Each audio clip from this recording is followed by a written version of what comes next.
Bonjour tout le monde, bienvenue dans la première partie consacrée à la vie de l'écrivain Lovecraft, mais surtout au mythe.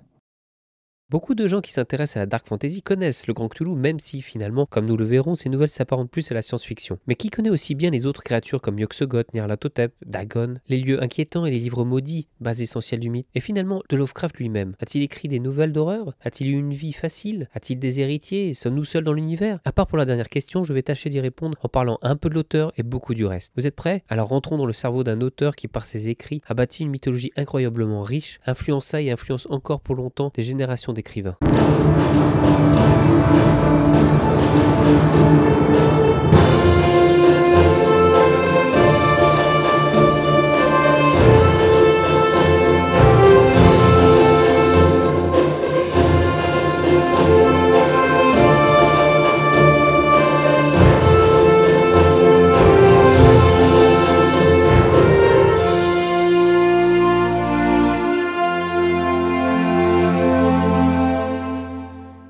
La vie de Lovecraft est assez triste, puisqu'un auteur avec une telle renommée actuelle est mort dans une grande pauvreté et dans la souffrance. Né le 20 août 1890 à Providence, il y mourra le 15 mars 1937. Son père, Winfield Scott Lovecraft, puis sa mère, Sarah Susan Phillips, seront internés au Butler Hospital, respectivement en 1893 et 1919 pour démence, hystérie et dépression. Il est important de savoir que le jeune Lovecraft est considéré comme un génie. Il écrit des poèmes à l'âge de 6 ans et en récite par cœur à l'âge de 3. Cependant, il a une santé très fragile et sera élevé par sa mère et ses deux tantes, Lillian de Laura Phillips et Annie Emmeline Phillips, et par son grand-père maternel Whipple Van Buren Phillips. Un grand-père qui l'affectionne particulièrement et qui alimente sa curiosité scientifique. Lovecraft veut devenir astronome. La mort de son grand-père en 1904 le plonge dans une dépression et l'empêchera d'avoir son diplôme au lycée de Hope Street. Il a de plus depuis des années des terreurs nocturnes, un trouble paroxystique rare. Difficile bien sûr de ne pas imaginer des liens avec ses nouvelles plus tard. Lovecraft est un écrivain spécialisé dans l'horreur. Il commence sa carrière par La Bête dans la caverne, achevée en 1905, et continue de publier des poèmes. Il vit reclus avec peu de contact avec le monde extérieur. Il sera contacté par le président de la United Amateur Press Association,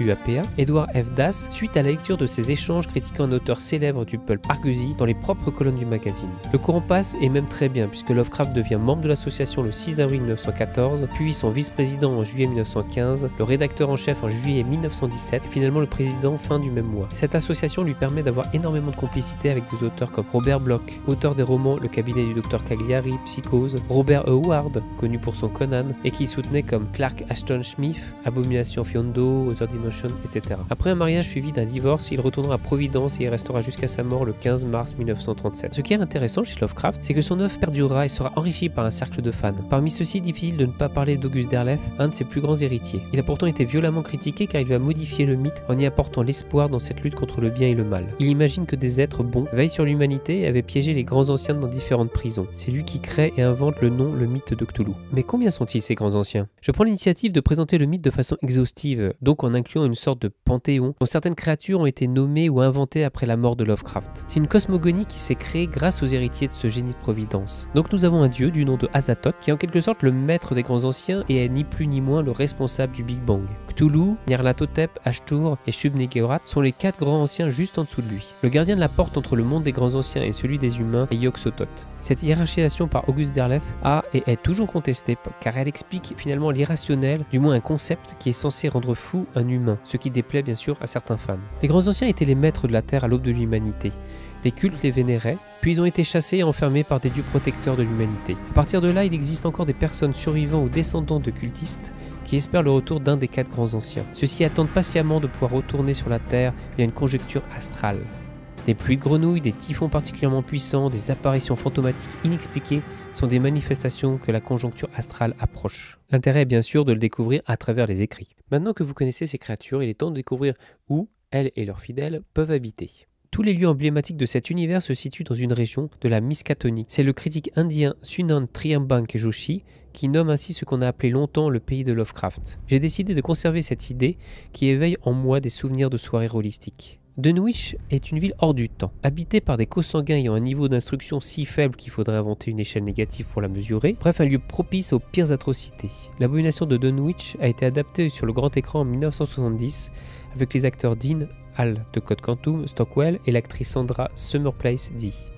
Arkham, dont le nom a été repris en hommage dans la série Batman, a aussi un hôpital psychiatrique. est la ville emblématique du mythe de Cthulhu. Imaginez plutôt, cette ville possède la prestigieuse université Miskatonic dans laquelle on trouve, excusez du peu, une édition du célèbre Necronomicon, le livre des morts. C'est le point de départ de nombreuses enquêtes. Elle apparaît la première fois dans L'image dans la maison déserte en 1920, The Picture in the House, puis dans La couleur tombée du ciel en 1927, La maison de la sorcière adaptée récemment en bande dessinée par Mathieu Sapin et Patrick Pionnet, et en épisode de Master of Horror par Brian Yuzna. Innsmouth est la ville de Dagon, un être attaché à Cthulhu vivant au fond de la mer. Ici c'est poissons à profusion et difformité pour les habitants. La légende veut que des humains se soient couplés avec des hommes poissons.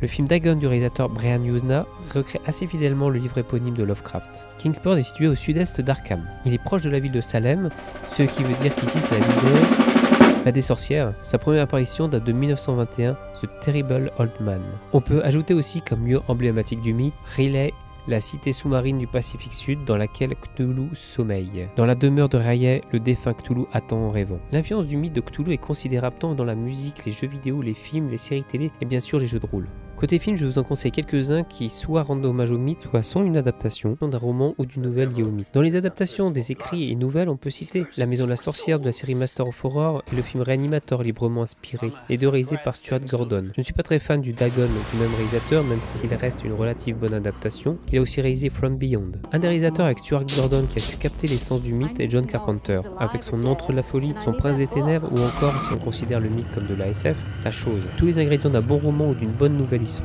Pour les jeux vidéo, c'est la série Alone in the Dark qui pointe le bout de son nez, mais d'autres comme Call of Cthulhu, Dark Corner of the Years de 2005 avec l'inspecteur Jack Walters sont aussi très sympathiques. Côté survival horror, on peut aussi citer Penumbra et la plus ou moins adaptation du roman Charles Dexter Ward, Amnesia The Dark Descent. Côté série télé, ça commence en 1960 avec la série 13 Demon Street, série tournée en Suède. L'acteur Lon Chaney y présentait chaque épisode. Celui intitulé Book of Ghoul fait bien sûr référence au culte des ghouls. La série Alfred Hitchcock présente, 1962-1965, dans lequel le plus prolifique des contributeurs était Robert Bloch, un protégé de Lovecraft. Il est donc évident que deux épisodes sont assez similaires à deux nouvelles qu'il a écrites. Babylon 5, 1993-1998, l'excellente série de science-fiction de Straczynski, confirme ainsi le côté SF des histoires de Lovecraft. Écoutez plutôt. Des anciennes races avaient dominé l'espace et après un combat universel contre eux, une des races appelées les Shadows ont été confinées à Zandun. Leurs vaisseaux sont organiques avec des appendices d'araignées et de crustacés. Ça vous fait pas penser aux Migos, ça? Nous pensons bien sûr aux grands anciens, noter que Star Trek,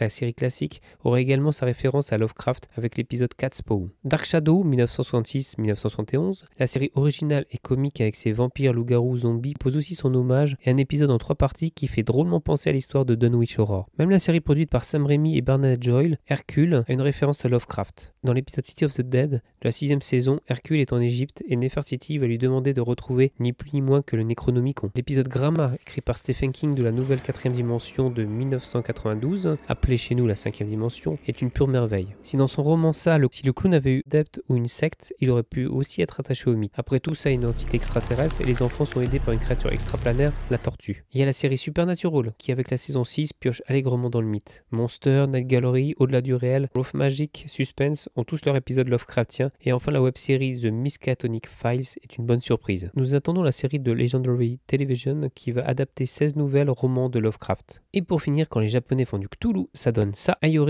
Nyaruko-san. Nyaruko est Cthulhu et jette son dévolu sur un lycéen afin soi-disant de le protéger d'autres dieux aliens comme elle qui veulent l'enlever. Fin de la première partie consacrée au mythe de Cthulhu. Dans le prochain épisode, on parlera de livres maudits et jeux de rôle. A bientôt.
Dans le prochain épisode de Nutshell, vous saurez tout sur le Necronomicon, les manuscrits pnacotiques, le Liber Evonis, le culte des ghouls, les révélations de Glaki et bien d'autres encore.